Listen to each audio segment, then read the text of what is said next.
Hello दोस्तों, नमस्कार। स्वागत है आप सभी का आपके अपने यूट्यूब चैनल हिंदी संस्कृत अंग्रेजी संगम एचएससी पर। मैं हूं आपका दोस्त अमरेश कुमार द्विवेदी और आज आपके लिए लेकर आया हूं वर्णमाला भाग 6 का वीडियो। दोस्तों, इस वीडियो को आप देखिए और यदि किसी भी प्रकार का सुझाव देना चाहते हैं तो कमेंट बॉक्स में सादर अपेक्षित है। दोस्तों, इस वीडियो की शुरुआत करने से पहले आप सभी से एक विनम्र निवेदन करना चाहता हूँ। यदि वीडियो अच्छी लगे तो कृपया लाइक जरूर कीजिएगा, कमेंट कीजिएगा और शेयर कीजिएगा ताकि और भी लोगों का कुछ अला भला हो सके।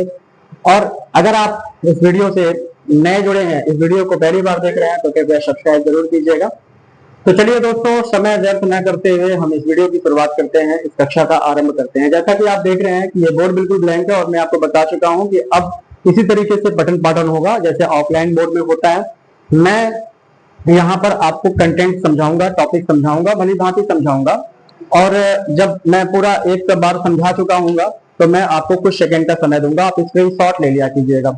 ठीक है, इरेज करने से पहले मैं आपको जरूर कुछ सेकंड दूंगा, आप उसको स्क्रीनशॉट लीजिएगा और पूरे वीडियो में जितनी बार इरेज करूंगा उसके पहले आपको स्क्रीनशॉट लेने का अवसर दूंगा। आप स्क्रीनशॉट लेकर के एक कलेक्शन बनाइएगा, अपना एक नोट्स बनाइएगा सिस्टमेटिक ढंग से इस स्क्रीनशॉट को देख करके। और मुझे पूरा विश्वास है कि यदि आप सभी वीडियोस का मतलब मेरे द्वारा पढ़ाए गए जितने भी वीडियोस आपके लिए बनेंगे उन सभी वीडियोस के आप स्क्रीनशॉट रखे हुए हैं, उनका सिस्टमेटिक ढंग से नोट्स बनाए हुए हैं, तो आप किसी भी परीक्षा में अपीयर होंगे तो आप निश्चित रूप से अपना बेस्ट करके आएंगे। चाहे वो पुलिस की परीक्षा हो, दरोगा की हो, वीडियो की हो, लेखपाल की हो, टेट की हो, सुपर टेट की हो, सीटेट की हो, आरओ की हो, एआरओ की हो, किसी भी प्रकार की परीक्षा में यदि आप अपीयर हो रहे हैं तो आपका जरूर अच्छा होगा। ठीक है, तो चलिए दोस्तों, हम शुरू करते हैं आज की वीडियो। और आज की वीडियो का जो टॉपिक है वो है व्यंजन वर्ण।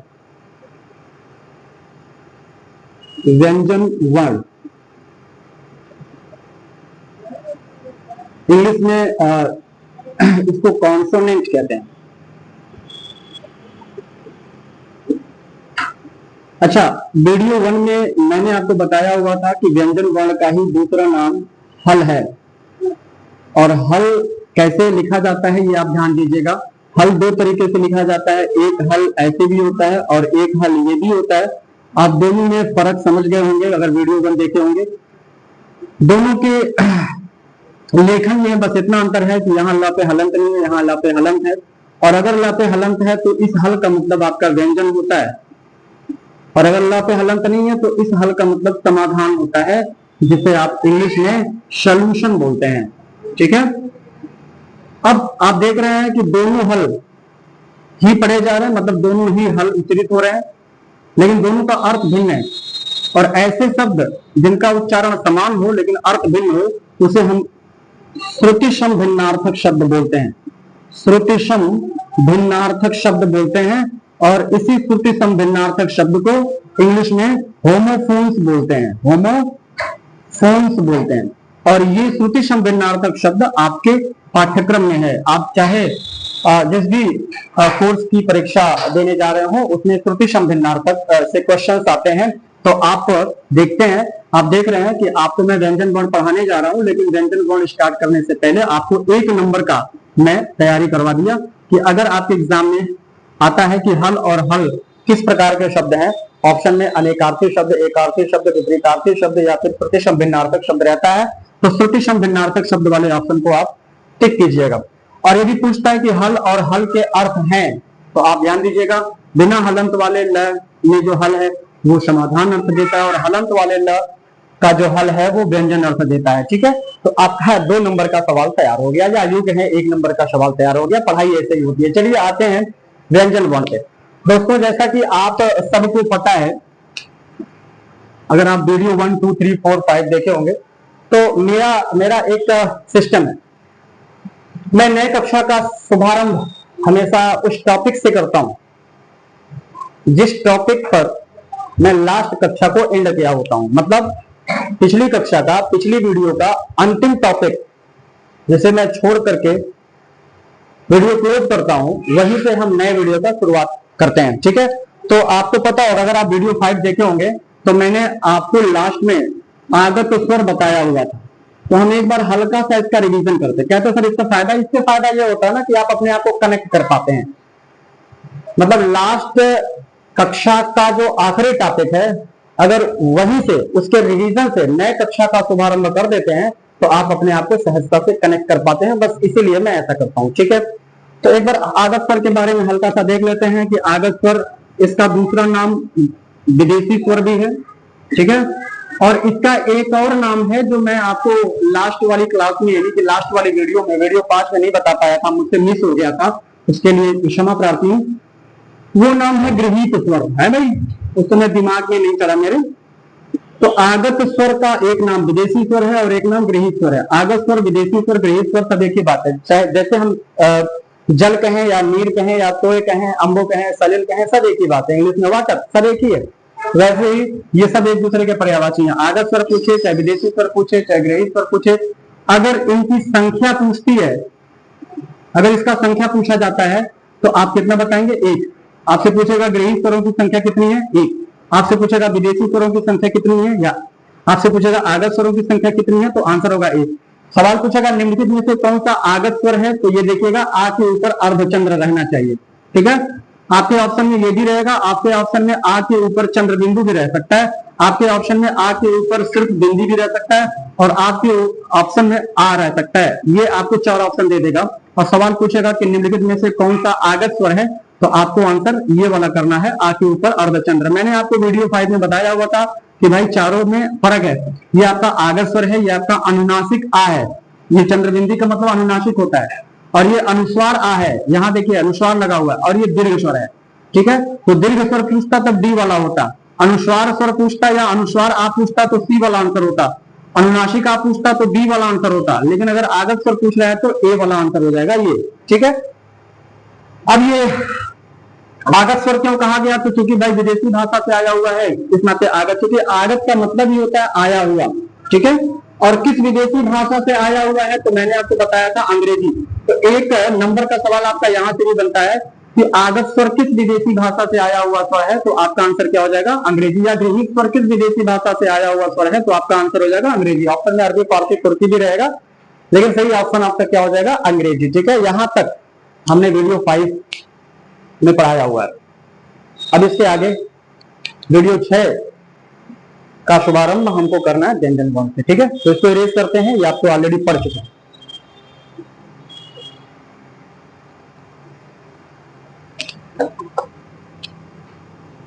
आप स्क्रीनशॉट जरूर लेते रहिएगा, और जब कलेक्शन हो जाए, एक वीडियो जब समाप्त हो जाए, तो आप अपना आराम से घर में बैठ के, कमरे में बैठ करके सारे स्क्रीनशॉट्स को बारी बारी से देखते हुए सिस्टमेटिक ढंग से एक अच्छा नोट्स बनाइएगा। मैं वादा करता हूं कि अगर आप मेरे लेक्चर्स का अच्छा नोट्स बनाए हैं तो आप किसी भी परीक्षा को क्रैक कर पाएंगे, और बेस्ट नंबर से क्रैक कर पाएंगे, ठीक है। देखिए इस टॉपिक में हम लोगों को पढ़ना क्या क्या है, पहले तो आप ये जान लीजिए। व्यंजन वर्ण में आज हम लोग को पढ़ना क्या क्या है। सबसे पहले तो हम लोगों को पढ़ना है परिभाषा। व्यंजन वर्ण की परिभाषा क्या है? कहेंगे सर परिभाषा जरूरी है क्या? हाँ जरूरी है। कहेंगे सर क्यों जरूरी है? जरूरी इसलिए है क्योंकि आजकल परिभाषाओं से भी सवाल पूछे जाते हैं, इसलिए किसी भी टॉपिक का, किसी भी यूनिट का आपको जितनी परिभाषाएं बन सकती हैं सबको भली भांति जानना चाहिए, समझना चाहिए, याद रखना चाहिए, ठीक है। दूसरी चीज, व्यंजन वर्ण के उदाहरण। कहेंगे सर उदाहरण क्यों? क्योंकि उदाहरण से भी सवाल बन सकता है भाई ना। निम्नलिखित में से कौन सा व्यंजन वर्ण है? शुद्ध अशुद्ध रूप, शुद्ध व अशुद्ध रूप किसका? व्यंजन वर्ण का। कहेंगे सर व्यंजन वर्ण में भी शुद्ध अशुद्ध रूप होता है क्या? हाँ होता है ना। थोड़ा धैर्य रखिए, थोड़ा पेशेंस रखिए, अभी आगे डिस्कस कर रहे हैं। और फिर व्यंजन वर्ण की संख्या कितनी है, और फिर व्यंजन वर्ण के प्रकार कितने हैं। मतलब सबसे सवाल बन सकता है, परिभाषा से भी, उदाहरण से भी, शुद्ध अशुद्ध रूप से भी, संख्या से भी, और प्रकार से भी। तो आज हम लोग इन 5 टॉपिक्स को, 5 हेडिंग्स को डिस्कस करने वाले हैं। तो सबसे पहले स्टार्ट करते हैं परिभाषा। मैं व्यंजन वर्ण की 4 परिभाषा आपको बताऊंगा, हो सकता है और भी होती हो, लेकिन 4 सफिशिएंट रहेगा। मैं 4 परिभाषा आपको बताता हूं और चारों को भली बात समझा देता हूं, ताकि आपके दिमाग में सेट हो जाए, आपको यही वीडियो में ही रटा जाए, आपको फिर अलग से रटने की जरूरत ना पड़े, ठीक है। तो पहले मैं चारों परिभाषाओं को लिख देता हूं। देखिए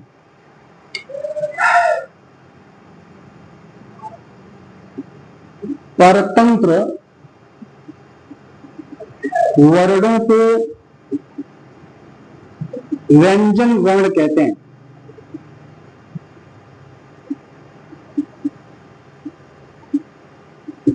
अथवा आप इस तरीके से कह सकते हैं कि जिन वर्णों के उच्चारण में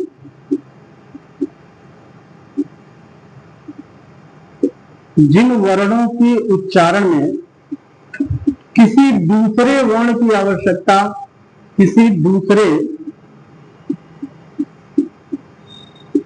वर्ण की आवश्यकता पड़े उसे व्यंजन वर्ण कहते हैं। अथवा आप ऐसे कह सकते हैं कि स्वरों की सहायता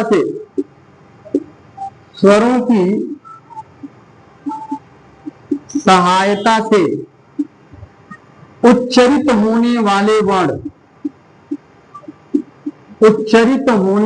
वर्ण अथवा आप ऐसे भी कह सकते हैं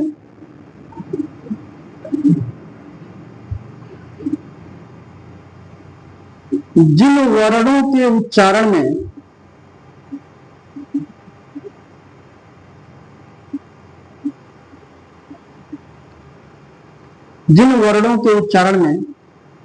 वायु बाधित होता है उसे व्यंजन वर्ण कहते हैं। तो मैंने चार परिभाषाएं लिखा हुआ है, ठीक है, चार परिभाषाएं लिखा हुआ, चारों को आप जाने। क्या पता किस परिभाषा पे सवाल पूछ दे। कहेंगे सर परिभाषा पे सवाल पूछेगा कैसे? ऐसे पूछ देगा ना कि परतंत्र वर्णों को कहते हैं, ऑप्शन में रहेगा स्वर, व्यंजन और दो कुछ और ऑप्शन रहेगा, तो व्यंजन ऑप्शन सही हो जाएगा। या व्यंजन वर्ण होते हैं, स्वतंत्र रहेगा, परतंत्र रहेगा, ऐसे दो ऑप्शन कुछ और दे देगा तो परतंत्र हो जाएगा। जिन वर्णों के उच्चारण में किसी दूसरे वर्ण की आवश्यकता पड़ती है उन्हें क्या कहते हैं? व्यंजन वर्ण। स्वरों की सहायता से उच्चरित होने वाले वर्ण क्या कहे जाते हैं? व्यंजन वर्ण। और जिन वर्णों के उच्चारण में वायु बाधित होता है क्या कहलाते हैं? व्यंजन वर्ण। तो ऐसे आपसे सवाल पूछ सकता है। अब मैं थोड़ा चारों को समझा देता हूं ताकि आपको रटना ना पड़े, क्योंकि जब आप कॉन्सेप्ट डेवलप कर लेते हैं ना तो फिर आपको रटने की जरूरत नहीं पड़ती है। तो चलिए सबसे पहले, अच्छा देखिए एक चीज मैं बताऊं, ये तीनों एक ही बात है। पहली परिभाषा, दूसरी परिभाषा और तीसरी परिभाषा एक ही बात है, बस केवल शब्द चयन अलग अलग है, कहने का ढंग अलग अलग है, लेकिन है तीनों एक ही कॉन्सेप्ट पे है। मतलब मैं जो चीज समझाने जा रहा हूं उसके तीनों आपको समझ में आ जाएगा, और इसका कॉन्सेप्ट अलग है। तो पहले इन तीनों को लेता हूं फिर इसको लेता हूं। चलिए इसको देखता हूं। क्या था? परतंत्र वर्णों को व्यंजन कहते हैं। ध्यान से समझिएगा, परतंत्र वर्णों को व्यंजन कहते हैं। यहां देखिए, जिन वर्णों के उच्चारण में किसी दूसरे की आवश्यकता पड़े, इसको जरा समझिएगा। मतलब ऐसे वर्णों को व्यंजन कहेंगे। अच्छा, वर्ण होते कितने हैं? 52। वैसे अब 53 हो गए। ध्यान दीजिएगा, 2024 में एक नया वर्ण जुड़ा हुआ है, ये वाला। कहेंगे सर आपको बताया ही नहीं, अभी नहीं। देखो जब आपके जो भाई 2024 में जुड़ा है, तो अभी हम जो पहले के वर्ण हैं, जैसे स्वर हो गया, फिर व्यंजन में स्पर्श, अंतर, टूट, फिर संयुक्त, मतलब इन सबको जब पढ़ा लेंगे तो जो लास्ट में जुड़ा है उसको हम लोग लास्ट में डिस्कस करेंगे, और तब हम सारे वर्णों की काउंटिंग करके आपको बताएंगे कि भाई देखिए इस तरीके से 53 होते हैं। लेकिन 52 भी सही माना जाता है, और चूंकि 2024 में जुड़ा है इस नाते व्यंजन वर्णों की संख्या 53 भी हो सकता है उत्तर। ठीक है, अभी तक तो जब से ये जुड़ा है तब से कोई प्रश्न भी आया नहीं। अभी 2024 में एक वर्ण और जुड़ा है ना, ये वाला, तो 52 में एक और जोड़ेंगे कितना हो जाएगा? 53।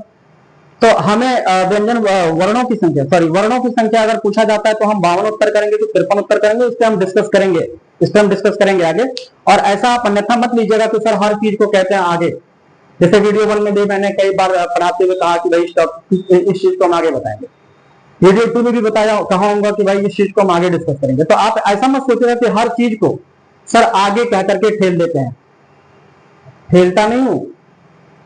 अगर मैं कहता हूं कि इस चीज को आगे डिस्कस करेंगे तो आप अगला वीडियो देखिएगा, उसमें मैं इसको डिस्कस किया हूं।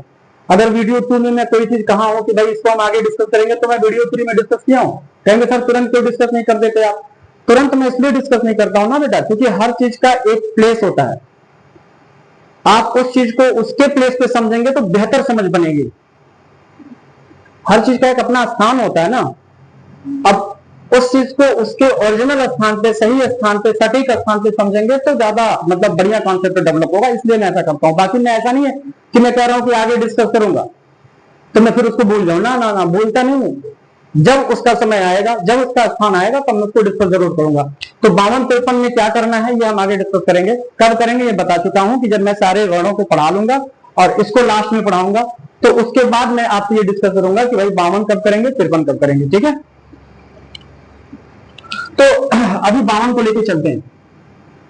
अब परिभाषा कहता है कि 52 में ऐसे जितने वर्ण हैं जिनके उच्चारण में, मतलब जिनको बोलने के लिए किसी दूसरे वर्ण की आवश्यकता पड़े, माने किसी दूसरे वर्ण की जरूरत पड़े, मतलब जब तक आप दूसरा वर्ण शामिल नहीं करेंगे तब तक उसका उच्चारण नहीं कर पाएंगे, ऐसा वर्ण व्यंजन कहलाता है।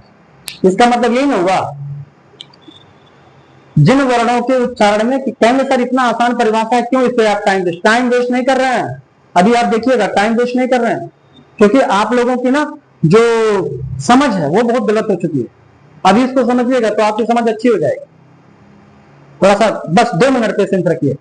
जिन वर्णों के उच्चारण में किसी दूसरे की आवश्यकता पड़े, मतलब जब तक आप दूसरे को लेंगे नहीं, जब तक दूसरे की मदद लेंगे नहीं, जब तक दूसरे का योग करेंगे नहीं, तब तक आप नहीं बोल पाएंगे, ऐसा वर्ण व्यंजन कहलाता है। अब देखिए, जैसे मैं 2 इकाइयां लिख रहा हूं, ये देखिए, एक मैं इसको लिख रहा हूं और एक मैं इसको लिख रहा हूं। ध्यान से देखिएगा, मैं अगर पूछूं कि भाई इसको क्या पढ़ेंगे,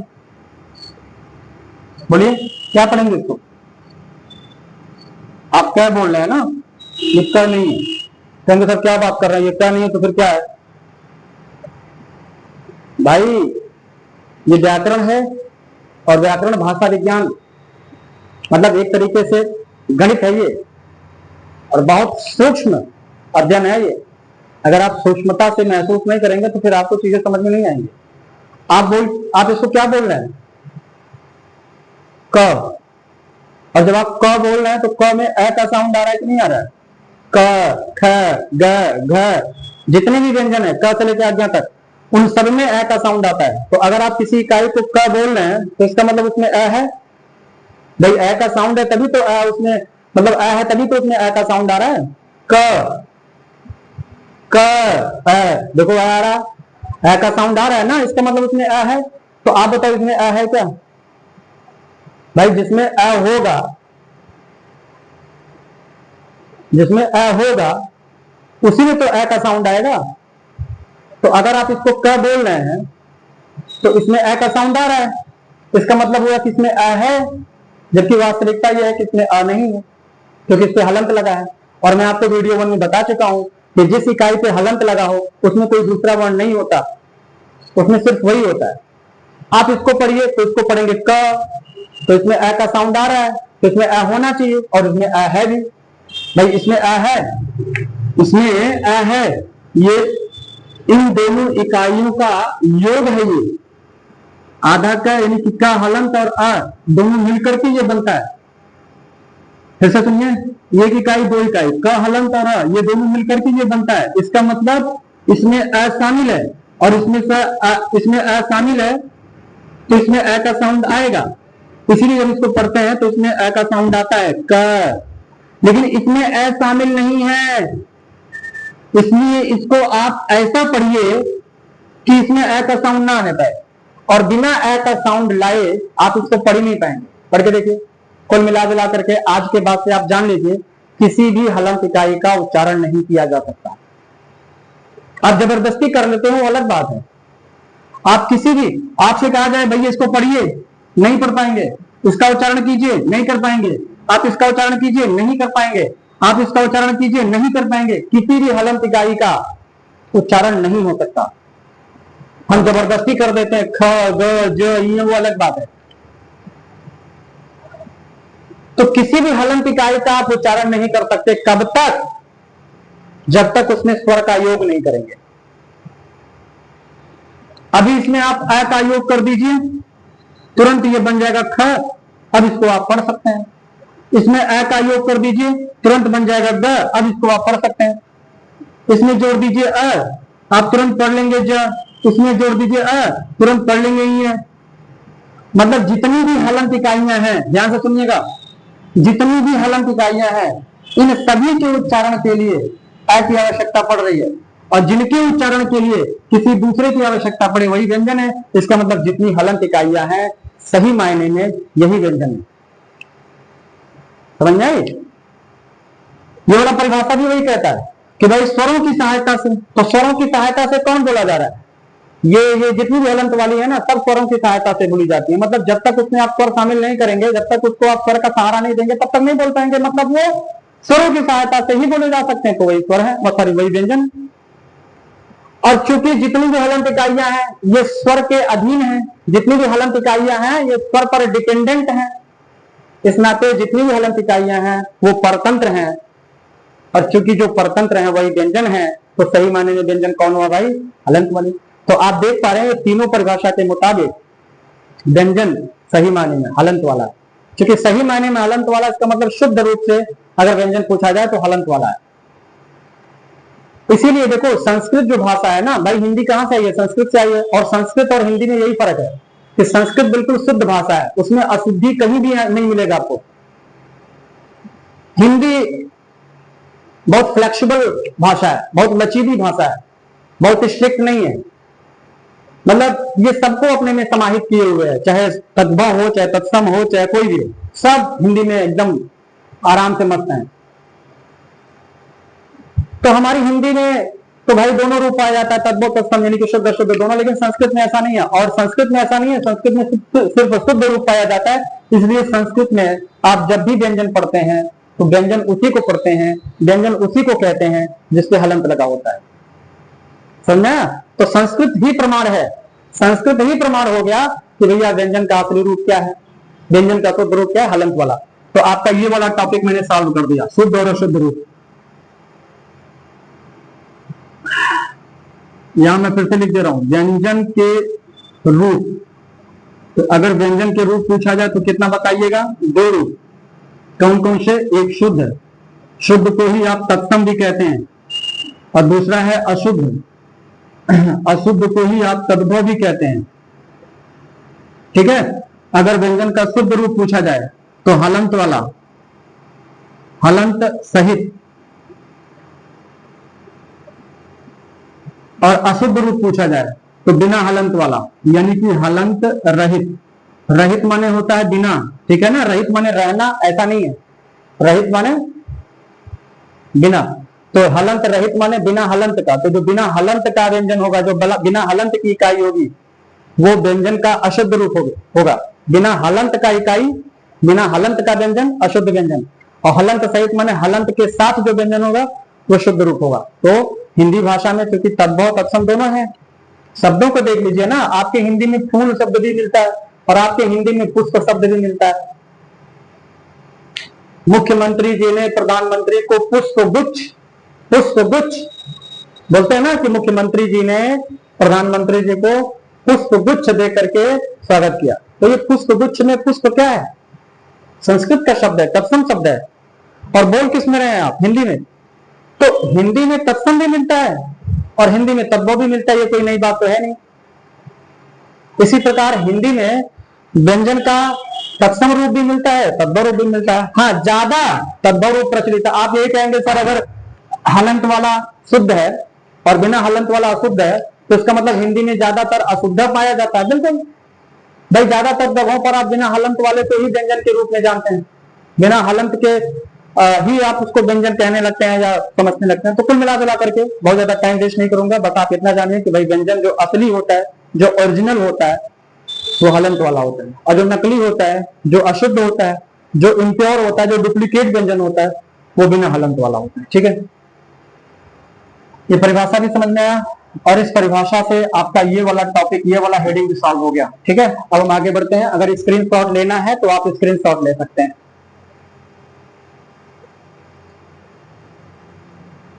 ले लिए? इरेज कर सकते हैं? ठीक।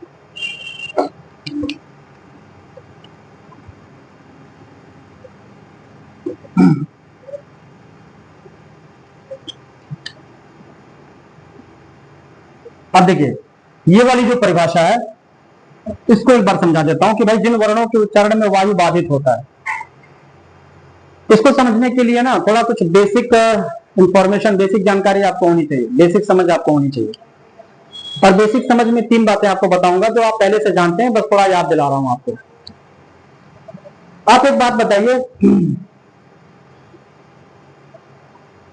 बोलने के लिए माने साउंड निकालने के लिए, ध्वनि निकालने के लिए 3 चीजों की जरूरत होती है कि नहीं? पहली चीज क्या? जीवा। पहली चीज जीवा। जीवा यानी कि जीभ, इंग्लिश में बोलते हैं टंग। दूसरी चीज स्वरतंत्री। स्वरतंत्री यानी कि इंग्लिश में कहते हैं वोकल कॉर्ड्स। और तीसरी चीज वायु यानी कि एयर। बोलने में ये तीनों सहायक हैं। अगर तीनों में से कोई ना रहे तो शायद हम बोल नहीं पाएंगे। जैसे मान लीजिए अगर जीवा ना हो, जीभ ना होती तो क्या बोल पाते? नहीं बोल पाते। अगर मान लीजिए स्वरतंत्री, मान लीजिए जीभ है आपके पास, भगवान आपको एकदम बढ़िया स्वस्थ जीभ दिए हैं, लेकिन स्वरतंत्री यहाँ गले में पाई जाती है, ठीक है? नस जैसी होती है, नस नहीं होती, नस जैसी एक संरचना होती है जिसे हम वोकल कॉर्ड्स बोलते हैं, स्वरतंत्री बोलते हैं, और ये गले में पाई जाती है, कंठ में पाई जाती है। तो मान लीजिए स्वरतंत्री ना होती तो क्या आप बोल पाते? नहीं बोल पाते। मान लीजिए जीवा स्वरतंत्री दोनों हो लेकिन वायु ना हो, आपको बिल्कुल वैक्यूम में रख दिया जाए, बिल्कुल निर्वात में रख दिया जाए, जहां मतलब 0 एयर हो, हवा हो ही ना, तो क्या आप बोल पाएंगे? नहीं बोल पाएंगे। भाई ये सिस्टम है, वायु अंदर लेते हैं, जीवा से टकराती है, जीवा अंदर ढकेलती है, और अंदर ढकेलती है तो यहाँ स्वरतंत्रियों से टकराती है, फिर स्वतंत्रियों से टकराती है, फिर आप वायु किसी बाहर के निकालते हैं। आप ये बताइए, ये मान लीजिए मुख है, मुझे आर्ट बहुत ज्यादा नहीं आता, आर्ट चित्रकला, लेकिन फिर भी कोशिश कर रहा हूं समझाने की।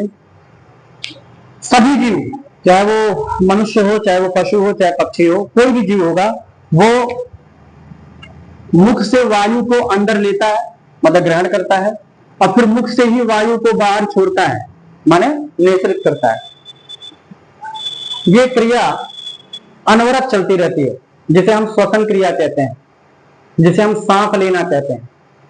तो सांस लेने में क्या क्या क्या करते हैं आप? सांस लेने की प्रक्रिया क्या है? आप वायु अंदर लेते हैं, फिर वायु बाहर छोड़ते हैं, और ये प्रक्रिया 24 घंटा चलती है और अनवरत चलती है, कंटिन्यू चलती है, कभी ब्रेक नहीं लेती है। अगर ये प्रक्रिया ब्रेक लेगी तो शायद हम लोग, समझ रहे हैं ना, ये प्रक्रिया ब्रेक नहीं होती, ये प्रक्रिया 24 घंटा चलती रहती है। यहां तक कि अगर हम 6 घंटे की नींद में हैं तो सुप्तावस्था में भी, सोने की, शयन की अवस्था में भी ये प्रक्रिया चलती रहती है, अपना काम करती रहती है। क्योंकि अगर ये यार 15-20 मिनट के लिए भी बंद हो जाए तो शायद परलोक सिधार जाए इंसान, ठीक है ना? तो ये प्रक्रिया अनवरत चलती रहती है। अब आप बताइए, ये मान लीजिए ऊपरी जबड़ा है और ये निचला जबड़ा है, ये देखिए, ऐसे आप मुंह खोलिए, ऊपर वाला जबड़ा और ये नीचे वाला जबड़ा, और यहाँ आपका जीवा है, क्या है? जीवा यानी कि टंग, इसी में आपकी जीवा भी है, जीभ, ठीक है? अब जब वायु अंदर आती है ना तो जीवा से टकराएगी, जीवा अंदर भेजेगी, और यहाँ कंठ में पतली पतली स्वरतंत्रियां होती हैं, एकदम पतली पतली स्वरतंत्रियां होती हैं, और जब इससे टकराएगी, और फिर वायु चूंकि हम बाहर भी भेजते हैं तो स्वरतंत्रियों से टकरा करके जब वायु जब बाहर निकलती है तो वही ध्वनि के रूप में निकलती है, ठीक है? तो स्वरतंत्री भी जरूरी है भाई, स्वरतंत्री ना हो तो भी नहीं बोल पाएंगे, जीवा ना हो तो भी नहीं बोल पाएंगे, वायु ना हो तो भी नहीं बोल पाएंगे। आप देख रहे हैं, बोलने के लिए हमें वायु भी चाहिए, जीवा रहेगी तभी हम वायु अंदर ढकेल पाएंगे। फिर कुल मिला दिलाकर के ये तीनों एक दूसरे के पूरक हैं साउंड क्रिएशन में, ध्वनि निकालने में। तो ये बेसिक बात आपको पता होनी चाहिए। अभी मैं ये नहीं समझा रहा हूं, अभी मैं कुछ बेसिक बात बता रहा हूं आपको।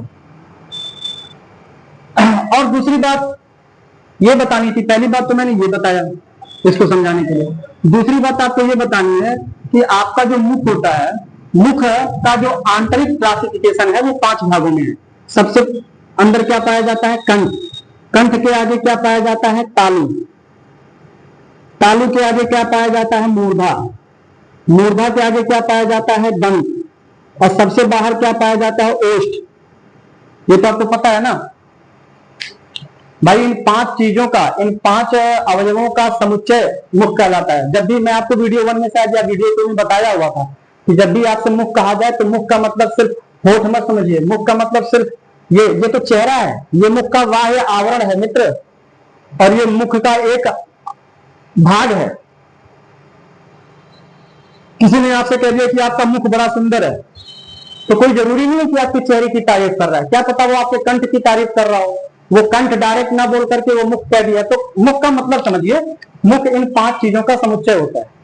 मुख कहने पर ये 5 अंडरस्टूड हो जाते हैं। मुख कहने पर ये 5 अपने आप शामिल हो जाते हैं। ठीक है, इतनी बात समझ में आ रही है। ओष्ठ आप तो जानते ही हैं, ओष्ठ जान रहे हैं, सबको पता है ओष्ठ। दांत भी सबको पता है, 32 दांत भगवान दिए हुए हैं। कंठ भी सबको पता है। तालु मूर्धा मैं बता देता हूं। देखिए ऐसे समझिए, तालु क्या है, मूर्धा क्या है। ये देखिए ऊपर वाला जबड़ा है और ये नीचे वाला जबड़ा है, और नीचे वाले जबड़े से ये जीवा सटी हुई होती है। ठीक है, और जीभ नॉर्मली सामान्य अवस्था में एकदम ऐसे सीधी होती है। मतलब अगर आप बोल नहीं रहे हैं तो आपकी जीभ बिल्कुल सुप्तावस्था में, साम्य अवस्था में होती है। अब आप अपनी जीभ को उठाइए 90 डिग्री पर, ऊपरी जबड़े से टच कराइए। जीभ को हल्का सा फोल्ड कीजिए, जीभ ऐसे रहती है, आप हल्का सा फोल्ड करके ऊपर वाले जबड़े से टच कराइए। और जब टच कराएंगे तो आप जहां टच कर रही है उस सतह को महसूस कीजिए, तो वो बड़ा हार्ड सतह है, कठोर है। वो कठोर वाला भाग मूर्धा है। क्या है? मूर्धा। और जहां आप कठोर वाले सतह से टकराए हैं, जहां आप कठोर वाले सतह से, हार्ड वाले सरफेस से आप टच कराए हैं, वहीं से जीभ को घसीटते हुए थोड़ा पीछे ले जाइए। फिर से सुनिए, जीभ को ऊपर उठाइए, टच कराइए, और फिर टच कराते कराते घसीट के थोड़ा पीछे की तरफ ले जाइए। जब आप पीछे की तरफ ले जाते हैं तो आप देखते हैं कि एक सरफेस आता है, एक सतह आता है जो बहुत मांसल है, जो बहुत चिकना है, बहुत सॉफ्ट है, बहुत चिकना है, बहुत मांसल एरिया है, गुदगुदी भी होती है आपको। जीभ को खड़ा कीजिए और घसीटते हुए, सटाते हुए पीछे ले जाइए। तो थोड़ा चिकना है, जो चिकना एरिया है, जो मांसल एरिया है, जहां हल्की सी आपको गुदगुदी महसूस हो रही है, वो तालु है। हो जाएगी बात। तो ये 5 से आप परिचित हो गए। और ये प्रक्रिया मैं बता ही दिया हूं, वायु को अंदर लेते हैं, वायु को बाहर। अब देखिए, ध्यान से देखिएगा, जब आप किसी व्यंजन का उच्चारण करते हैं, क्योंकि वायु बराबर अंदर बाहर हो रही है ना, वायु अंदर आ रही है, बाहर जा रही है, तो जब आप उसी बीच जब आप किसी व्यंजन को बोलते हैं, क से लेकर अज्ञा तक के जितने भी व्यंजन है, जब आप किसी व्यंजन को बोलते हैं तो आपकी जीवा किसी न किसी आंतरिक भाग से टकरा जाती है, चाहे 1 सेकंड के लिए टकराए। जैसे आप त बोलिए, त फ द ध बोल के तुरंत देख लीजिए महाराज, प्रैक्टिकल कर लीजिए। त फ द ध जब आप बोलते हैं तो आपकी जीभ ऊपर वाले दांत से टच होती है। हो रही कि नहीं हो रही है? त थ द ध देखिए टच हो रही है। तो जीवा जितने समय के लिए दांत से टच हो रही है, उतने समय के लिए वायु बाधित हो रहा है कि नहीं हो रहा है? क्योंकि मैंने कहा वायु तो परमानेंट, अनवरत रूप से लगातार वायु मुंह के अंदर आती है, लेकिन जितने समय के लिए आप कोई व्यंजन बोलते हैं, उतने समय के लिए, जितने समय के लिए जीवा टच होती है, उतने समय के लिए वायु बाधित हो जाता है। जीभ आपके दांत से टच हो रही है ना भाई, ये देखिए, ऐसे मान लीजिए यहाँ दांत है और ये जीभ है और ये निचला जबड़ा है। अब बताइए, यहाँ अगर दांत से टच हो रही है तो वायु बाधित होगा कि नहीं होगा, चाहे 1 सेकंड के लिए ही बाधित हो। ठीक है, तो चूंकि अच्छा ऐसा प बोलिए, दोनों होठ आपस में मिल जा रहा है, तो जब दोनों होठ आपस में मिल जा रहा है तो वायु का मार्ग रुक जा रहा है। प जब आप प बोलते हैं तो दोनों होठों में मिल जाता है। जब बताइए होठ मिल जाएगा यानी कि दरवाजा बंद हो गया, तो वायु कैसे अंदर आएगा? बाधित हो गया ना।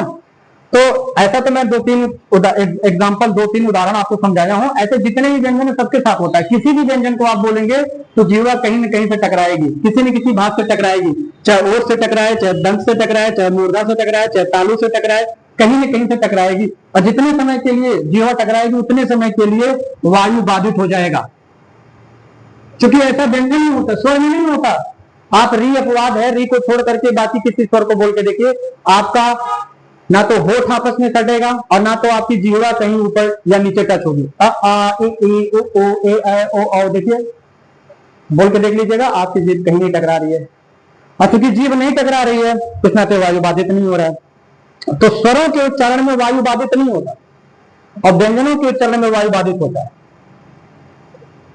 आपसे ऐसे सवाल पूछ सकता है कि निम्नलिखित में से किस वर्ण के उच्चारण में वायु बाधित नहीं होता है, तो आंसर होगा स्वर। और निम्नलिखित में से किस वर्ण के उच्चारण में वायु बाधित हो जाता है, तो आंसर हो जाएगा व्यंजन। ठीक है, आ गई बात समझ में? चलिए इसको इरेज कर सकते हैं भाई साहब। ये तो अभी तक मैं आपसे परिभाषा डिस्कस किया हूं और शुद्ध अशुद्ध भी विषय में डिस्कस हो गया। तो अब एक बार कंक्लूजन देता हूं आपको, निष्कर्ष। जो व्यंजन वर्ण होते हैं इनके 4 नाम आप जानते रहिएगा व्यंजन वर्ण के। एक तो व्यंजन वर्ण, ये व्यंजन नाम। दूसरा परतंत्र वर्ण, भाई परतंत्र वर्णों को ही तो व्यंजन कहते हैं। तीसरा बाधा सहित वर्ण, बाधा सहित वर्ण। ठीक, अभी बाधा सहित का मतलब जिसके उच्चारण में वायु बाधित हो। तो व्यंजन के उच्चारण में वायु बाधित हो रहा है तो बाधा के साथ उच्चारण हो रहा है इसका मतलब, तो इसलिए बाधा सहित वर्ण कह देंगे। तो चाहे आप व्यंजन वर्ण कहिए, चाहे आप परतंत्र वर्ण कहिए, चाहे आप बाधा सहित वर्ण कहिए, सब एक ही बात है ना। तो संख्या पूछता है तो कितनी बता दीजिएगा भैया? 35। कितनी बता दीजिएगा? 35। अच्छा, इसका एक और नाम हल, जो कि आप पहले से जानते हैं। तो हल की भी संख्या पूछता है तो आंसर कितना हो जाएगा? तो ये आप चारों नाम जानते रहिएगा, क्या पता कौन सा नाम देके सवाल पूछ ले। और इसका उल्टा स्वर होगा, तो स्वर के भी 4 नाम, क्योंकि व्यंजन के 4 नाम तो स्वर के भी 4 नाम। स्वर हम लोग पढ़ चुके हैं वीडियो 1, 2, 3 में, देख लीजिएगा 4 में। तो स्वर वर्ण, इसका दूसरा नाम परतंत्र। अगर व्यंजन है तो इसका उल्टा स्वतंत्र क्या हो जाएगा? स्वर, तो स्वतंत्र वर्ण। बाधा सहित अगर व्यंजन है तो बाधा रहित क्या हो जाएगा? स्वर हो जाएगा। भाई रहित का उल्टा सहित या सहित का उल्टा रहित, सहित का विलोम रहित। और इसको हम अच भी कहते हैं, पढ़ा चुके हैं, बता चुके हैं, समझा चुके हैं। तो इससे भी आप रूबरू रहिएगा, इससे भी आप भिज्ञ रहिएगा, इसको भी आप जानते रहेगा। ये चारों एक ही बात है। तो स्वर की संख्या पूछे, चाहे स्वतंत्र वर्णों की संख्या पूछे, चाहे बाधा रहित वर्णों की संख्या पूछे, चाहे अच वर्णों की संख्या पूछे, आंसर कितना हो जाएगा? 11। तो इसका स्क्रीनशॉट ले लीजिए और उसका अच्छे से नोट बना लीजिएगा। सभी नामों से परिचित रहिएगा। कोई संदेह हो, कोई डाउट हो, कुछ पूछना हो तो आप कमेंट बॉक्स में लिख करके जरूर पूछते रहिएगा। और अगर अच्छा लग रहा हो वीडियो तो लाइक जरूर करते रहिएगा, है ना भैया, और शेयर कीजिएगा। मुझे अच्छा लगेगा, मुझे फीडबैक मिलेगा। इसको रेट कर सकते हैं अभी। Okay, thank you.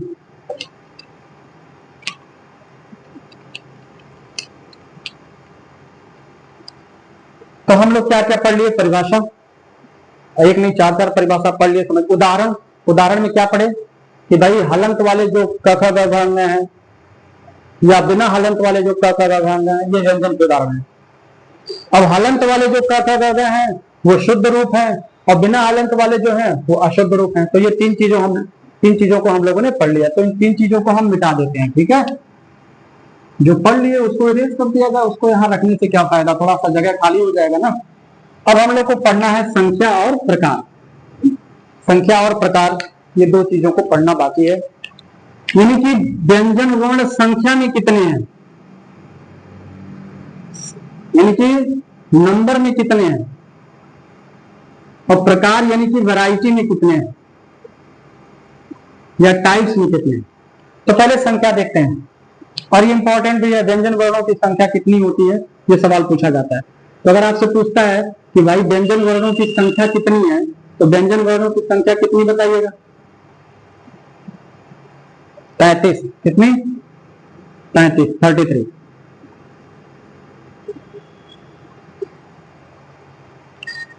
और इस तथ्य को लेकर के आप कंफ्यूज मत होइएगा, आप बेवजह कंफ्यूज रहते हैं, गलती आपकी नहीं है। बात यह है कि इतने सारे, मतलब जो इतना बड़ा मार्केट है इसमें इतने सारे लोग, और आप जानते हैं मुंडे मुंडे मतिर भिन्ना, सबका अपना अलग है कॉन्सेप्ट है। इतनी बड़ी दुनिया, इतना बड़ा मार्केट है, ढेर सारी किताबें हैं, सबका अपना अलग अलग तथ्य है, हर कोई अपने आप को श्रेष्ठ दिखाना चाहता है। तो ऐसे में मेरी आपको एक सुझाव है कि आप प्रामाणिक किताब पढ़ा कीजिए, ऑथेंटिक बुक पढ़ा कीजिए। समझ आ रही है बात? प्रामाणिक किताब या ऑथेंटिक बुक क्या होती है? जैसे एनसीईआरटी। अब एनसीईआरटी से प्रामाणिक तो कोई नहीं नहा है। एनसीईआरटी किताब पढ़ सकते हैं, डॉक्टर वसुदेवानंद प्रसाद जी की किताब पढ़ सकते हैं। ऐसे और भी आप देख लीजिएगा कि कौन प्रामाणिक है, उसको आप जरूर पढ़िएगा। ठीक है, तो आप प्रामाणिक किताबों में पढ़ेंगे तब तो संख्या आपको व्यंजन वर्णों की 33 नहीं मिलेगी। लेकिन आप और भी बहुत जगहों पे देखेंगे तो कहीं पे व्यंजन वर्णों की संख्या 39 लिखा मिलेगा, कहीं व्यंजन वर्णों की संख्या 36 लिखा मिलेगा, कहीं व्यंजन वर्णों की संख्या 35 लिखा मिलेगा। समझ आ रही बात? कहीं व्यंजन वर्णों की संख्या कुछ और लिखा मिलेगा। और ये मैं मनगढ़ंत नंबर्स नहीं लिख रहा हूं, अपने मन से नहीं कर रहा हूं, ये किताबों में दिया है, मैं नाम नहीं लूंगा। लेकिन कुछ किताबों में 39, कहीं 36, कहीं 35 लोग लिखे पड़े हैं। लेकिन जब आप प्रामाणिक किताब में पढ़िएगा तो 35। समझ आ रही है? अब देखिए, व्यंजन वर्णों की संख्या अगर आपसे पूछी जाएगी तो कितना बता देना? 35। अब इस 35 में कितनी वैरायटी के व्यंजन हैं? भाई 35 व्यंजन हैं, लेकिन क्या सभी एक ही वैरायटी के हैं या डिफरेंट वैरायटीज के हैं? जैसे स्वर पढ़े थे ना, स्वर कितने होते हैं? 11। तो क्या वो 11 एक ही वैरायटी के स्वर थे क्या? नहीं, उन 11 में कुछ हरस्व वैरायटी के थे, कुछ दीर्घ वैरायटी के थे, कुछ प्लुत थे। या जीवा के आधार पर देखा जाए तो कुछ अग्र वैरायटी के थे, कुछ मध्य वैरायटी के थे, कुछ पश्च वैरायटी के थे। आभ्यंतर प्रयत्न के आधार पर देखा जाए तो कुछ समृद्ध वैरायटी के थे, कुछ अर्ध समृद्ध वैरायटी के थे। उन्हीं 11 में से कुछ अर्ध विवृद्ध वैरायटी, कुछ विवृद्ध वैरायटी के थे। होठों के आधार पर देखा जाए तो कुछ वृत्ताकार वैरायटी के थे, कुछ अवृत्ताकार वैरायटी के थे। तो जैसे स्वर में वैरायटीज थी, वैसे क्या व्यंजन एक ही वैरायटी का है या इसमें भी कई वैरायटी है? तो इसमें भी कई वैरायटी है। 35 एक ही सेम वैरायटी के नहीं है, अलग अलग वैरायटी के। और कितने वैरायटी के हैं? 3। कितने? 3।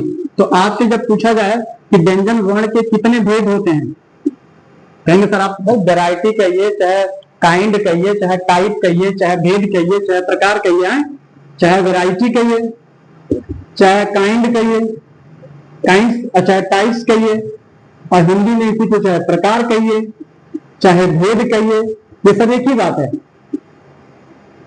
है ना? थोड़ा वैरायटी शब्द इसलिए यूज करता हूं क्योंकि वैरायटी थोड़ा व्यवहारिक शब्द है, इससे जल्दी बच्चों को समझ में आ जाता है। तो व्यंजन वर्ण के भेद पूछेगा तो कितना बताइएगा? 3।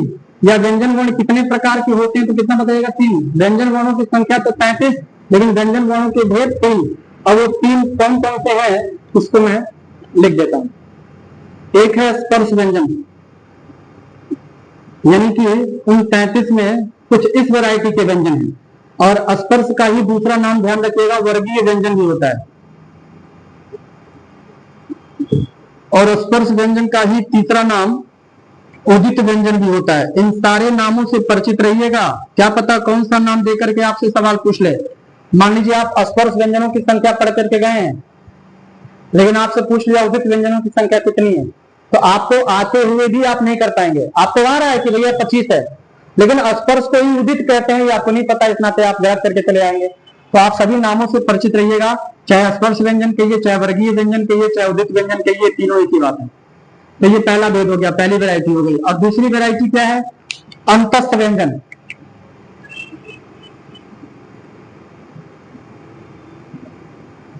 अच्छा, अंतस्थ की वर्तनी ध्यान दीजिएगा। बहुत सारे बच्चे अंतस्थ ऐसे लिखते हैं, ऐसे लिखते हैं। तो मेरी बात याद रखिएगा, जैसा आप लिखेंगे वैसा आप जानेंगे, और जैसा आप क्योंकि वो आपके हैबिट में आ जाएगा ना।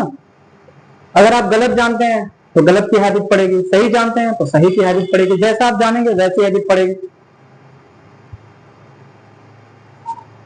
ठीक है, तो आप सही की हैबिट डालिए। और ये रटने से नहीं आता। मैं आपको वीडियो 4 या 5 में बताया हूं कि ये वर्तनी रटने से नहीं आता कि आप रट्टा मार रहे हैं, ये प्रैक्टिस की चीज है। जैसे हम अंतस्थ लिख रहे हैं तो यहीं पे अंतस्थ आप शुद्ध लिखिए। हम व्यंजन शब्द लिख रहे हैं तो व्यंजन शब्द की वर्तनी हमेशा शुद्ध लिखिए। लिखते लिखते लिखते लिखते आपके नस नस में समा जाएगा, फिर आपको रटना नहीं पड़ेगा कि भाई व्यंजन कैसे, बिंदी वाला कि पंचमाक्षर वाला। तो ऐसे लिखिएगा अंतस्तरी, वेरी सॉरी, ऐसे बच्चे लिखते हैं बहुत सारे बच्चे, मैं सबकी बात नहीं कर रहा, बहुत सारे बच्चे अंतस्थ ऐसे लिखते हैं, जबकि सही वर्तनी कौन सी है, यहाँ विसर्ग रहेगा अंतस्थ। और इसी का दूसरा नाम क्या है, अंतस्थ को ही हम अर्धस्वर भी कहते हैं। क्या कहते हैं गुरु, अर्धस्वर। ठीक है, अर्धस्वर। तो मान लीजिए, अच्छा अभी आगे डिस्कस करेंगे डिटेल में। और तीसरा जो वैरायटी है व्यंजन का वो है ऊष्म व्यंजन। अच्छा, ऊष्म में भी बच्चे गलती करते हैं। देखिए ऊष्म में दीर्घ ऊ रहता है और बच्चे, बहुत सारे बच्चे ऐसे ऊष्म लिखते हैं। तो अगर आप ऐसे ऊष्म लिखते हैं, भाई हिंदी का मारे छिछलेदर कर दिया यार सब। हमारी मातृभाषा इतनी प्यारी भाषा, इतनी शुद्ध, इतनी सरल, इतनी सटीक भाषा है। हमको तो इसमें पूर्णांक में पूर्णांक लेके आना चाहिए। हम लेकर नहीं आएंगे पूर्णांक में पूर्णांक, तो क्या अंग्रेज लेकर आएंगे, क्या चाइनीज लेकर आएंगे क्या? हमारी मातृभाषा है, हमें इससे प्रेम होना चाहिए और हमें बढ़ चढ़ करके नंबर लाना चाहिए, चढ़ के नंबर लाना चाहिए। 37 में 37 सही होना चाहिए। लेकिन तब सही होगा जब आप छीछा लेदर नहीं मचाएंगे, जब आप सटीक पढ़ाई करेंगे ऑथेंटिक किताब से। ठीक है, तो ऊष्म ये गलत है, अंतस्थ ये गलत है। अंतस्थ में विसर्ग रहेगा, ऊष्म में दीर्घ ऊ रहेगा। और ऊष्म व्यंजन को ही हम शल भी कहते हैं या संघर्षी व्यंजन भी कहते हैं। शल मत जानिए, संघर्षी जरूर जानिए। तो कुल मिला जुला करके ये जो 33 व्यंजन आप देख रहे हैं, इन 33 व्यंजनों में 3 वैरायटी के व्यंजन शामिल हैं। कुछ स्पर्श हैं, इन्हीं 33 में कुछ अंतस्थ हैं और इन्हीं 33 में कुछ ऊष्म है। अब हम लोगों को बारी बारी से तीनों को पढ़ना है, तीनों की परिभाषा जाननी है, ताकि परिभाषा से सवाल आए तो हम कर ले जाएं।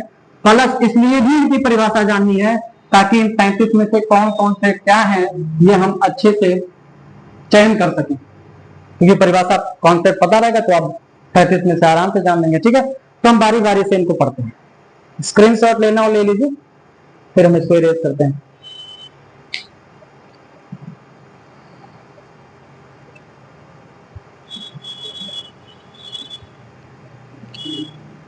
ले लिए, बहुत बहुत धन्यवाद।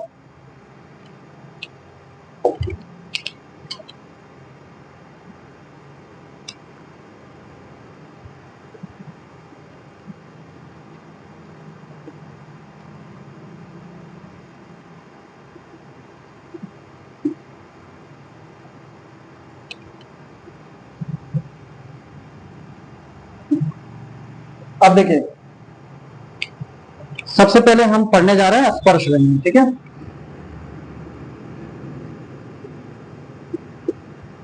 स्पर्श व्यंजन, इसी को हम कहते हैं वर्गीय व्यंजन।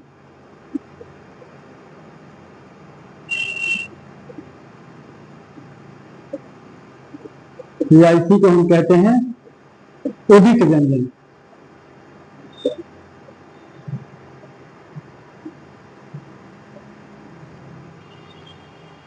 संस्कृत में एक परिभाषा है, लिखिएगा नहीं आप, कादयो मावसाना, लिखिएगा नहीं, स्पर्शा। संस्कृत में परिभाषा है और इस परिभाषा का आशय है कि क से लेकर म तक, है ना, क्योंकि इसको हम 2 भागों में तोड़ देते हैं, कादयो में और मावसाना में। तो कादियों का क्या ले लेते हैं और मावसाना का मा ले लेते हैं, तो फिर हो जाता है ये। तो क यहाँ म यहाँ, इसका मतलब क से लेकर म तक के जो व्यंजन होते हैं उन्हीं को क्या कहा जाता है, स्पर्श व्यंजन। संस्कृत में ऐसा कॉन्सेप्ट है और यही आप भी जानते हैं कि भाई क से लेकर म तक के व्यंजनों को स्पर्श व्यंजन कहते हैं। ठीक है, क से लेकर म तक के व्यंजनों को स्पर्श व्यंजन कहते हैं। अब क्यों कहते हैं थोड़ा सा ये बता देते हैं। देखिए, ये तो आपको पता है ना कि जो मुख का आंतरिक विभाजन हुआ है वो कितने भागों में हुआ है, 5। मुख का आंतरिक विभाजन मुख का आंतरिक विभाजन। तो अगर आपसे कोई पूछे कि मुख का आंतरिक विभाजन कितने भागों में हुआ है, तो आप क्या कहेंगे? 5 भागों में। यहां तो सवाल बनता है कि मुख का आंतरिक विभाजन कितने भागों में हुआ है? 5 भागों में। और वो 5 भाग कौन कौन से हैं? तो आप जानते हैं, सबसे अंदर क्या है? कंठ। कंठ के आगे क्या है? तालु। और तालु के आगे क्या है? मूर्धा। और मूर्धा के आगे क्या पड़ता है भैया? दंत, जिसे आप दांत कहते हैं। और दंत के आगे क्या पड़ता है? ओष्ठ, जिसे आप होठ कहते हैं। ठीक है। और मुख में जिह्वा होती है। ठीक है। अब ये कहा गया कि जो 33 व्यंजन है, ध्यान दीजिएगा, 33 में कुल व्यंजन की बात कर रहा हूं, जो 33 व्यंजन है, इन 33 में से कुछ ऐसे व्यंजन हैं जिनका उच्चारण करते समय हमारी जिह्वा, कौन?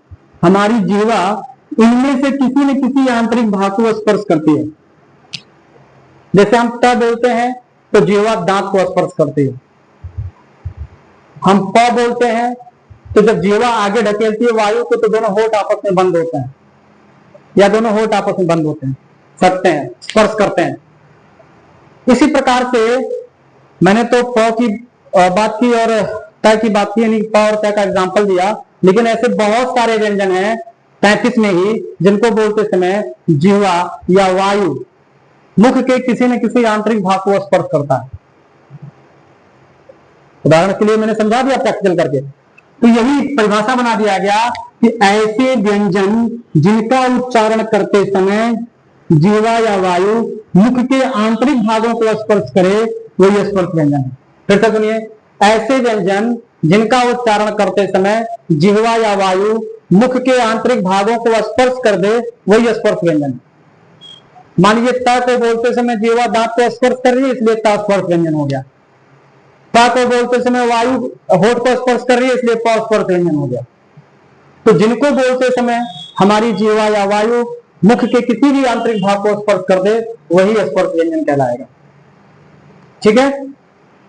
ये है इसकी एक्चुअल परिभाषा। बाकी हम लोग रटने के लिए कह देते हैं कि भाई क से लेकर मां तक के व्यंजनों को स्पर्श व्यंजन कहते हैं। ठीक है ना, कोई दिक्कत नहीं है इसमें, लेकिन सही परिभाषा इसकी है कि जिन व्यंजनों का उच्चारण करते समय जिह्वा या वायु मुख के किसी आंतरिक भाग को स्पर्श करे, वही स्पर्श व्यंजन है। अब पूछा गया कि भाई 33 में से ऐसे कितने हैं जिनको बोलते समय जिह्वा या वायु मुख के आंतरिक भागों को स्पर्श करता है? तो कहा गया भैया 25 है। कितने हैं? 25। तो अगर आपसे स्पर्श व्यंजनों की संख्या पूछेगा तो उत्तर कितना बताइएगा? 25। सवाल पूछेगा स्पर्श व्यंजनों की संख्या कितनी होती है? 25। या पूछे वर्गीय व्यंजनों की संख्या कितनी होती है? उत्तर होगा 25। या आपसे पूछेगा उदित व्यंजनों की संख्या कितनी होती है? आंसर हो जाएगा। ठीक है। तो यहां तक कोई दिक्कत? मैं आपसे ये नहीं कर रहा हूं कि आप स्पर्श व्यंजन की वही वाली परिभाषा जानिए, आप ऐसे भी याद कर सकते हैं कि क से लेकर मां तक के व्यंजनों को स्पर्श व्यंजन कहते हैं, मुझे कोई दिक्कत नहीं है। इसको मिटाएं, ले लीजिए स्क्रीनशॉट लेना हो तो। चलिए,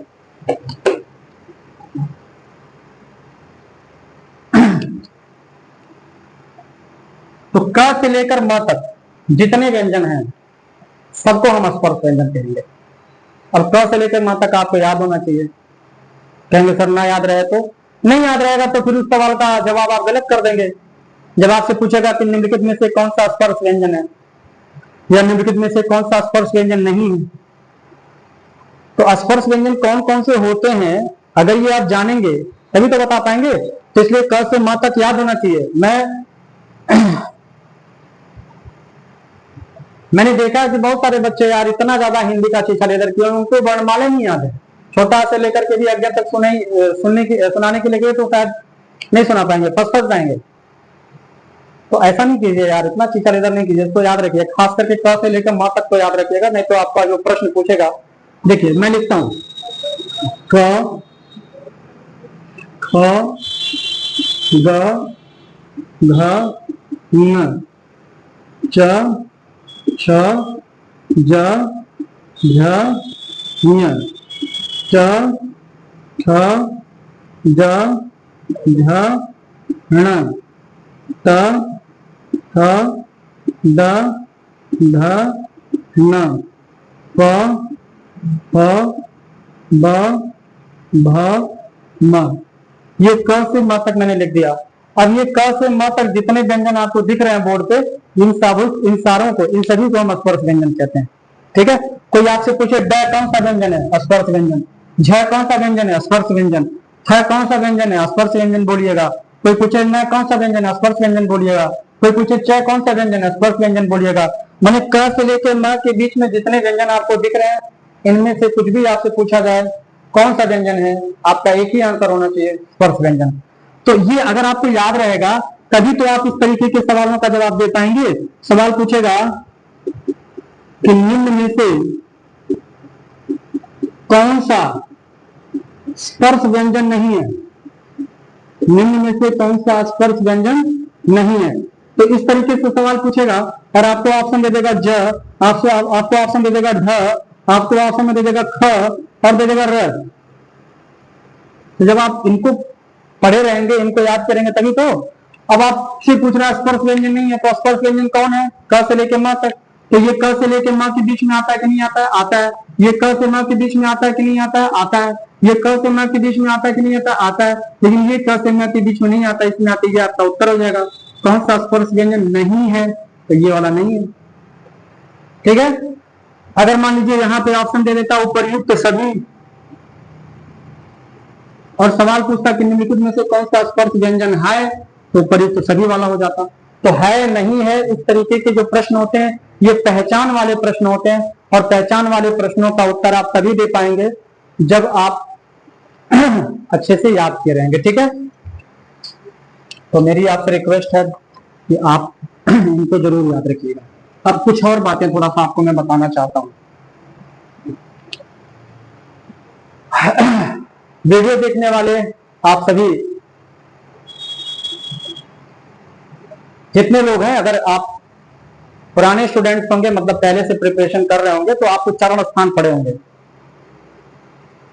और अगर आप उच्चारण स्थान पढ़े हैं तो जो बताने जा रहे हैं तुरंत आपको समझ में आएगा।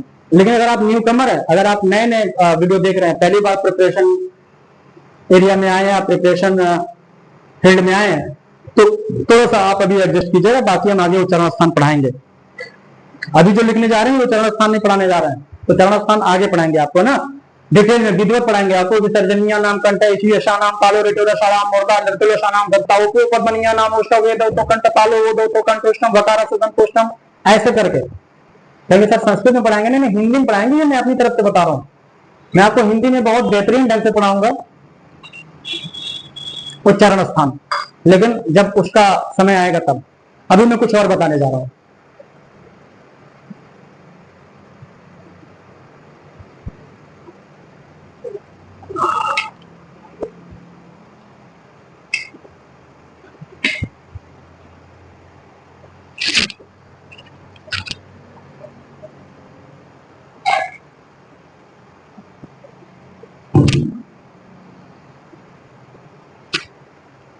अब देखिए, अगर आप उच्चारण स्थान पढ़ें तो आपको पता होगा कि क ख ग घ ङ इन पांचों का उच्चारण स्थान क्या होता है, कंठ। क्या होता है, कंठ। छ छ ज झ ञ इन पांचों का उच्चारण स्थान क्या होता है, तालु। क्या होता है, तालु। तालब भी नहीं कहिएगा जी, हमारे हिंदी का छीछा लेदर कर दिए कुछ बच्चे, और बच्चों की गलती नहीं है, कुछ टीचर्स ऐसा करते हैं। तो भाई टीचर जो बताएगा वही बच्चा जानेगा, हम आपको जो बताएंगे वही आप जानेंगे ना, तो उसमें हम आपकी गलती नहीं देंगे। अगर हम कुछ गलत बता रहे हैं तो उसमें गलती मेरी है, मैं सभी की बात नहीं कर रहा हूं। लेकिन कुछ टीचर्स ऐसे हैं, मैंने उनका नोट्स देखा है, मैंने पढ़ाते हुए उनको सुना है। वो पढ़ाते हैं कि च छ ज झ ञ का उच्चारण स्थान तालव्य है। उनको यही नहीं पता है कि तालव्य क्या होता है, तालु क्या होता है, दोनों में अंतर है या नहीं, उनको यही नहीं पता है। और भाई साहब अगर आपको इतना नहीं पता है कि तालव्य और तालु में क्या अंतर है, तो आपको भविष्य खराब करने का कोई हक नहीं है। थोड़ा सा मैं स्ट्रेट फॉरवर्ड बोलता हूं, क्योंकि मुझे ना बहुत चिढ़ होती है अगर इस तरीके से कोई हिंदी की मटिया मेट करता है, इस तरीके से कोई धज्जी उड़ा देता है हिंदी की, तो ना मुझे बहुत चिढ़ होती है, बहुत नफरत होती है ऐसे लोगों से।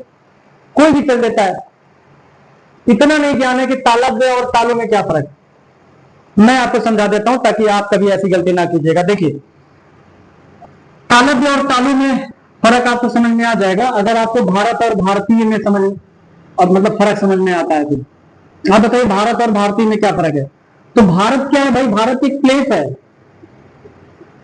और भारतीय इस प्लेस से बिलोंग करने वाले लोग या वस्तुएं, है ना, ये पीपुल या थिंग्स। भाई भारत में जो रहते हैं वो भारतीय हैं, या भारत में जो वस्तुएं पाई जाती हैं, निर्मित होती हैं, वो भारतीय हैं। ये फर्क है भारत और भारतीय में। भारत शब्द में जब हम ई प्रत्यय लगाते हैं तो भारतीय बनता है। भारत में जब ई प्रत्यय लगाएंगे तो भारतीय बनेगा, और दोनों के अर्थ में अंतर है। भारत जगह और भारतीय। कहेंगे सर ये तो नई बात बता नहीं रहे हैं, तो पुरानी बात है। हाँ, अगर ये पुरानी बात है, अगर ये नई बात नहीं है, तो फिर तालु और तालब्य में आप क्यों गलती करते हैं? जैसे भारत और भारतीय है वैसे तालु और तालब्य है। भारतीय में भी लास्ट में यह है और यहां भी लास्ट में है। तालु में यह प्रत्यय लगता है, तालु बन गया। देखिए आपका प्रत्यय का भी ये सवाल बन गया, एक नंबर तैयार हो गया। उस जगह तालब्य में कौन सा प्रत्यय है? तो ब्या प्रत्यय नहीं बताइएगा। ये मेरे पढ़ाने का तरीका है, इसीलिए मेरी क्लास में लड़के बोर नहीं होते हैं, क्योंकि हम कोल्हू के बैल टाइप का पढ़ाई नहीं कराते हैं कि मतलब अगर एक चीज लेके चल रहे हैं तो बस उसके इधर उधर नहीं जा सकते, है ना। कोई टॉपिक पढ़ा रहे हैं तो उसको पढ़ाते समय उससे रिलेटेड जो भी चीजें आपको मिले उसको वहीं पे तुरंत आर पार कर दीजिए। तो आपसे पूछेगा तालब्य शब्द में कौन सा प्रत्यय? ऑप्शन में देगा यह प्रत्यय, ऑप्शन में देगा व्यय प्रत्यय, ऑप्शन में देगा लभ्य प्रत्यय, और ऑप्शन में देगा इनमें से कोई नहीं। तो अगर आप पढ़े हैं तब तो आप सही उत्तर कर पाएंगे, और अगर आप नहीं पढ़े हैं तो ज्यादातर बच्चे व्यय प्रत्यय मार के आएंगे। लेकिन सही उत्तर क्या है? यह। तालब्य में कौन सा प्रत्यय है? तालु मूल शब्द है, इसमें यह प्रत्यय जोड़ेंगे तो तालब्य बनेगा। तो कुल मिला करके अगर हम कंपेयर करें तो यहां भी लास्ट में है, यहां भी लास्ट में है। तो इसका मतलब जैसे इनका कॉन्सेप्ट वैसे इनका कॉन्सेप्ट। तालु क्या है? एक स्थान है, ये भारत धरती का स्थान है, वर्ल्ड का स्थान है भाई, संसार में एक स्थान है भारत। लेकिन ये तालु ये मुख का स्थान है। मुख में 5 स्थान होते हैं ना, तालु, कंठ, मूर्धा, दंत, है ना। क्रम तो नहीं बताया लेकिन जान लीजिएगा। तो तालु स्थान है और इस स्थान से संबंधित वर्ण तालब्य कहलाते हैं। फिर तो सुनिए, तालु एक स्थान है, जैसे 5 स्थान होते हैं, कंठ, तालु, मूर्धा, दंत, ओष्ठ, ठीक है। तो तालु एक स्थान है और इस स्थान से संबंधित वर्ण को हम कहेंगे तालब्य। ये तालब्य क्या है जी? वर्ण है, तालब्य स्थान नहीं है। तो जो लोग बताते हैं कि च का उच्चारण स्थान तालब्य है, नहीं तालु है। जैसे फिर से सुनिए एक बार, तालु क्या है? स्थान, और इस स्थान से संबंधित वर्ण क्या है? तालब्य। जैसे कंठ क्या है? स्थान, और उस स्थान से संबंधित वर्ण क्या है? कंठ। मूर्धा क्या है? स्थान, और उस स्थान से संबंधित वर्ण क्या कहलाएंगे? मूर्धन्य। ओष्ठ क्या है? स्थान, और उस स्थान से संबंधित वर्ण क्या कहलाएंगे? ओष्ठ। यह प्रत्यय लगा देंगे तो वो वर्ण का परिचायक हो जाएगा। तो भूलिएगा नहीं इस चीज को, और गलती मत कीजिएगा, छीछा लेकर मत कीजिएगा। जब भी कोई पूछे च का उच्चारण स्थान बताओ, तालब्य मत बोलिएगा। क्या बोलिएगा? तालु। अब तालु से संबंधित ये है, इतना तो ये तालब्य है। कोई पूछे च क्या है? तालब्य। छ क्या है? तालब्य। ज क्या है? तालब्य। झ क्या है? तालब्य। इ क्या है? तालब्य। और इन तालब्यों का उच्चारण स्थान क्या है? तालु। उम्मीद आप समझ गए होंगे।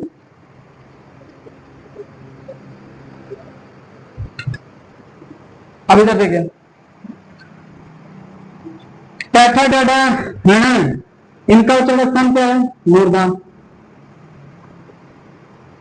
तथा दादन इनका उच्चारण स्थान क्या है? दंत।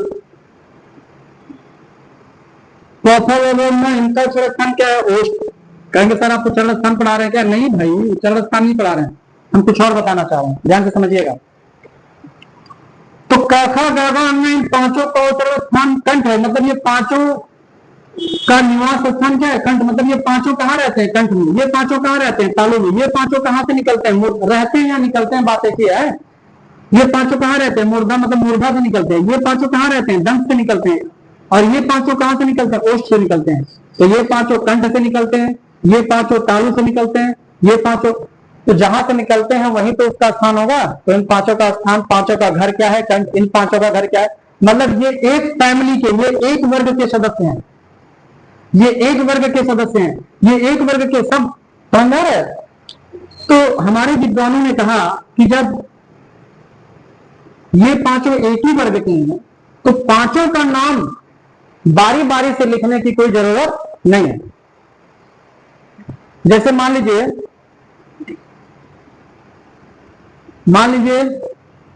किसी के वहां शादी पड़ती है तो वो कार्ड और छपवाता है, और मान लीजिए किसी के वहां कार्ड उसको देना है तो संयुक्त में क्या लिखता है, घर भर का नाम लिखता है क्या?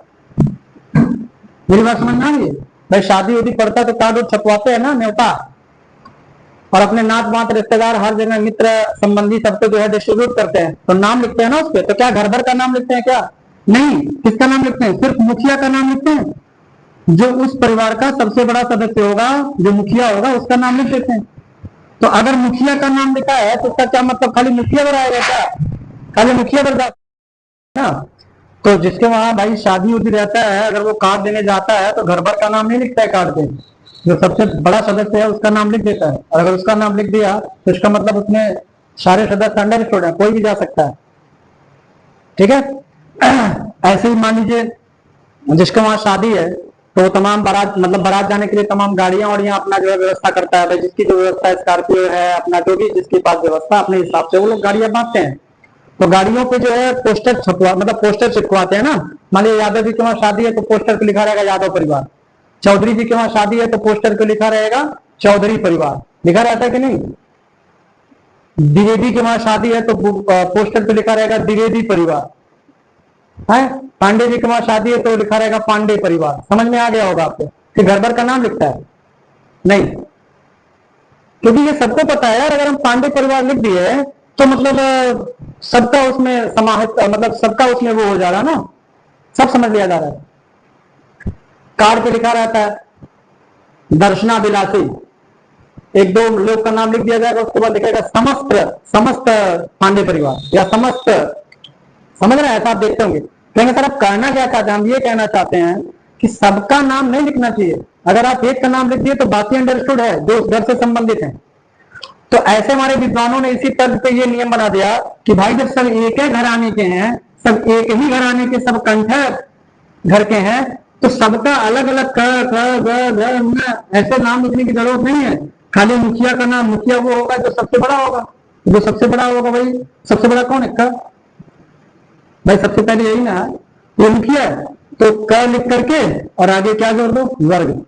कहेंगे सर परिवार दोनों एक ही है, क्या परिवार कह लीजिए, लेकिन क्योंकि का वर्ग ज्यादा प्रचलित है तो का वर्ग हम यहाँ पे देख रहे हैं। बाकी परिवार कह दिए, वर्ग परिवार दोनों पर्यायवाची है यार, उसमें कोई दिक्कत थोड़ी है।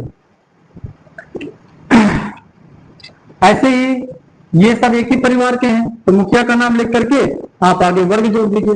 ये सब एक परिवार के हैं तो मुखिया का नाम लिख के आगे वर्ग जोड़ दीजिए। ये सब ये ता वर्ग होंगे और ये प वर्ग।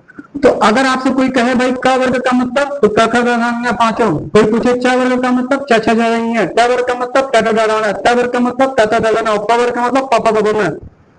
यानी कि 1 2 3 4 5 इन 5 पदों से 25 का बोध हो जा रहा है। इन 5 पदों से इन 25 का बोध हो जा रहा है। ये 5 और ये 25 का वर्ग और क ख ग में एक ही बात है। च वर्ग, समझ में आ रही ना बात? तो हमारे विद्वानों ने कहा कि जब भाई का वर्ग से क ख ग का बोध हो जा रहा है तो क ख ग लिखने से अच्छा का वर्ग लिख दो। बाकी लोगों ने कहा फायदा क्या होगा? फायदा देखो ये होगा कि पहली बात तो जगह बचेगा। अब बताओ, जो बात या जो सूचना या जो जानकारी देने के लिए हम इतना जगह लिए, वही जानकारी हम इतने में चला दिए, मतलब इतने में, समझ में आ रहा है? जो जानकारी देने के लिए हमको इतना जगह लेना पड़ा, वही जानकारी हम इतने में दे दिए। जब दोनों एक ही बात है तो कहानी इतनी जगह खर्च करें यार, कम जगह। जब लोगों ने पूछा क्या फायदा, तो नियम बनाने वाले ने कहा जगह बचेगा, पहली बात। दूसरी बात, समय बचेगा। आप इतना लिखने में जितना समय लेंगे उससे कम समय में इतना लिख देंगे। समझना नहीं बात? तो जगह बचेगा, समय बचेगा और सरलता होगी। सरलता ये होगी कि जैसे मान लीजिए अगर आपसे कहा जाए कि स्पर्श व्यंजन सुनाओ, तो आप कर से लेकर मात्र सुनाएंगे, याद है तो सुना लेंगे, लेकिन नहीं याद है तो कहीं फंस सकते हैं, बेइज्जती हो सकती है, पोल खुल सकती है आपकी। इससे अच्छा विद्वानों ने कहा अपन पोल ना खुलवाओ, आपसे अगर कोई स्पर्श व्यंजन पूछता है तो क वर्ग च वर्ग ट वर्ग ट वर्ग प वर्ग इतना बोल दो, आपको खाली 5 याद रखना पड़ेगा, क च ट प प इतना याद रखना पड़ेगा, और यहाँ 25 याद रखना। तो ये जो रूप होता है ये कई मायनों में अच्छा होता है, चाहे वो जगह के मामले में हो, चाहे वो स्थान के मामले में हो।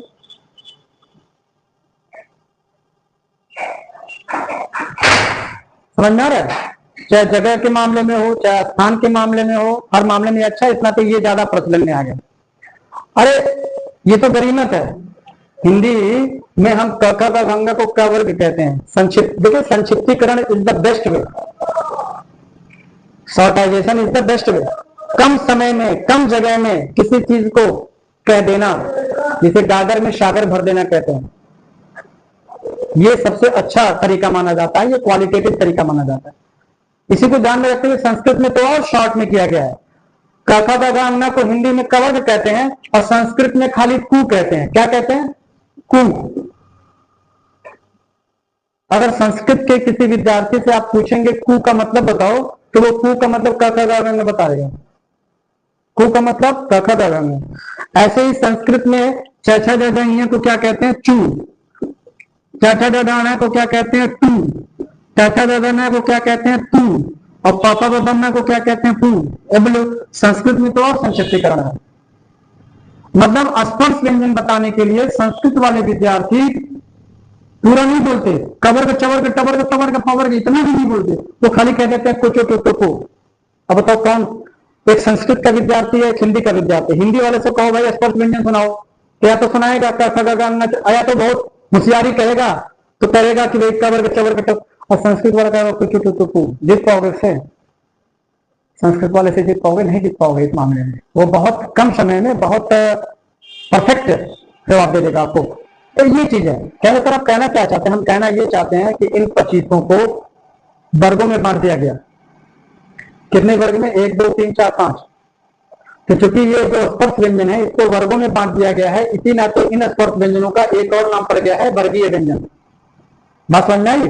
तो आपसे पूछा जाए कि स्पर्श व्यंजनों को कितने वर्गों में बांटा गया है, तो उत्तर कितना हो जाएगा? 1 2 3 4 5। कितना हो जाएगा? 5। फिर से सुनिए, स्पर्श व्यंजनों को कितने वर्गों में बांटा गया है, तो हो जाएगा 5 वर्गों में। या आपसे पूछ देगा कि स्पर्श व्यंजन के प्रत्येक वर्ग में कितने व्यंजन आते हैं।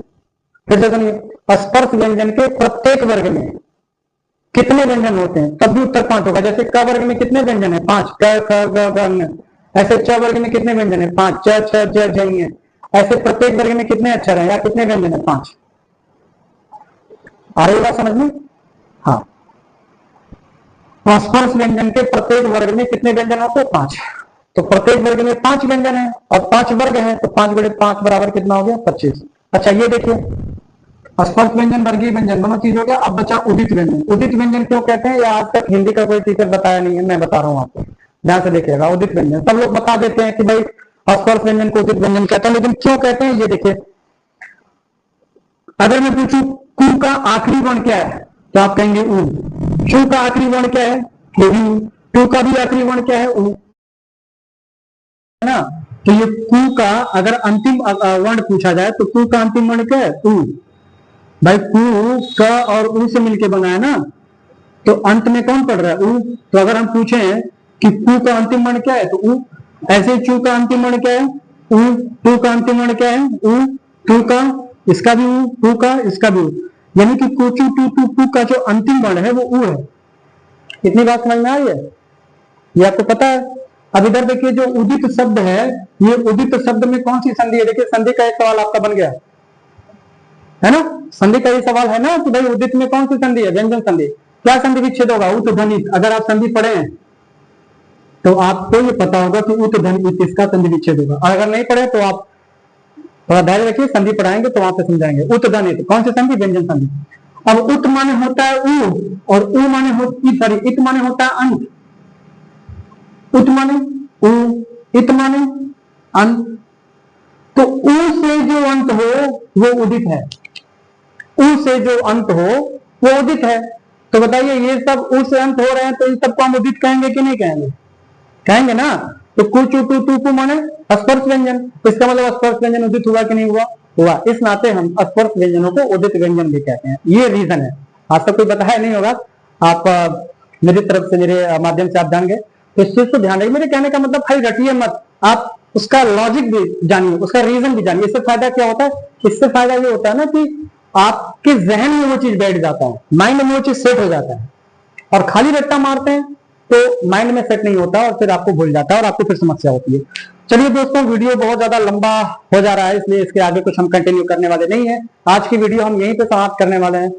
प्लीज यदि आपको ये वीडियो या मेरे द्वारा पढ़ाया गया कोई भी लेक्चर अच्छा लगता हो ना, तो उसको लाइक कर दिया कीजिए, सब्सक्राइब जरूर किया कीजिए। अगर आप पहली बार देख रहे हैं तो कमेंट जरूर किया कीजिए। आप लाइक ही नहीं करते कमेंट की बात मैं क्या करूं यार। कमेंट इसलिए करिए ना, तो उससे मुझे फीडबैक मिलेगा। थोड़ा लाइक कीजिए, कमेंट कीजिए, ये दो चीज जरूर कीजिए, उससे मुझे फीडबैक मिलेगा। और अगर मुझे फीडबैक मिलेगा तो मतलब मोटिवेशन मेरा जो है और इंक्रीज होगा, समझ में आ रहा है?